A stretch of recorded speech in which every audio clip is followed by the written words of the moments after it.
President Aquino reiterates the government's commitment to give the Filipino people quality education. He also pledged government support for teachers and employees who will lose their jobs due to the implementation of the K-12 program.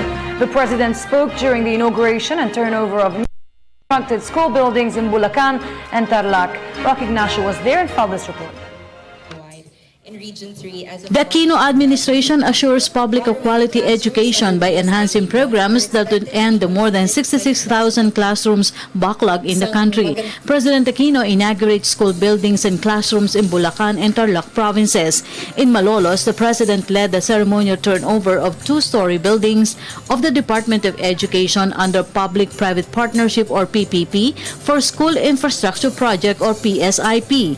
This is the first social infrastructure public-private partnership program under the Aquino administration. In coordination with Citicorp Megawai, the school buildings are disaster resilient. After Malolos, the president inaugurates the new three-story building at Tarlac National High School in Tarlac City. The project is part of the memorandum agreement by PAGCOR, DPWH as project implementer, and DepEd as beneficiary. Under the 10 billion pesos worth of projects is to build 70 new classrooms in Tarlac province. Malinaw po, nagawa natin lampasan ang mga napakalaking hamon sa sektor ng edukasyon nang hindi umaasa sa anumang gimmick at lalong hindi sa magic. Baka nakalimutan po natin, nung araw may nagsabi, wala na tayong backlog sa classrooms. Po nun, yung isang silid-aralan, hindi bababa sa 3 hanggang 4 na klase ang gumagamit at ginawang yung 8 oras na pag-aaral, ginawang 4 na oras. At yung masakit, yung huling shift, grade school pa lang, gabi na po umuwi. Yun po ang magic. Dito po, tunay na may classroom sa bawat estudyante. Todo kayo ang ginawa natin para makapaglatag na reforma. Sa pagunlad ng ating ekonomiya, nabigyan tayo ng pagkakataong magdagdag ng pondo at ng kakayang tugunan ang kakulangan sa sektor na ito. Binago na rin natin ang sistema kung saan kapritsyo o pagpapapogi ang batayan ng pagtatayo ng infrastruktura. Sa ating matuwid na daan, sa silid-aralan, sistematiko at episyente ang pagtukoy at pagtugon sa mga pangangailangan. Aside from classroom backlog, the government will ensure textbook sufficiency. The president also asked students to read their books first rather than Facebook. Sa lahat ng ito, malinaw ang layunin ng inyong gobyerno.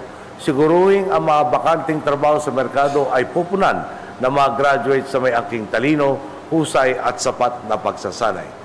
Salubungin ninyo nawa ang mga inilalatag sa inyong oportunidad ng sarili ninyong pagsisikap.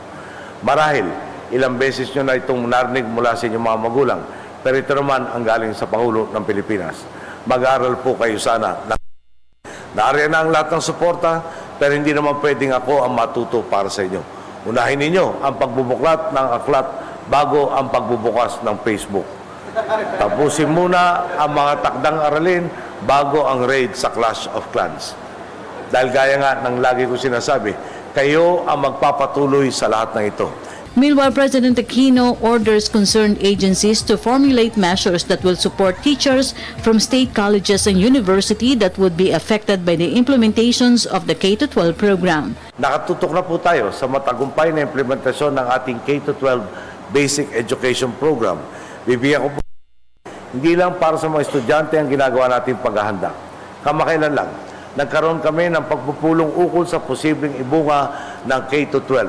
Halimbawa po, dahil may dagdag na 2 taon sa basic education, mawawalan rin ng papasok na estudyante para sa kolehiyo ng 2 taon. Pinag-aaralan na po natin ang mga hakbang upang suportahan ang mga guro at empleyadong maaaring maapekto nito. Ang agad natin, baka pagbukas ng mga bagong oportunidad para sa kanilang pagtuturo at pag-aaral. Ngayon may K-12 na, alam naman po natin kakailanganin ng maraming bagong guro para sa bagong antas ng senior high school. May pong gawing opsyon ng ating mga guro sa kolehiyo ang pagtuturo dito.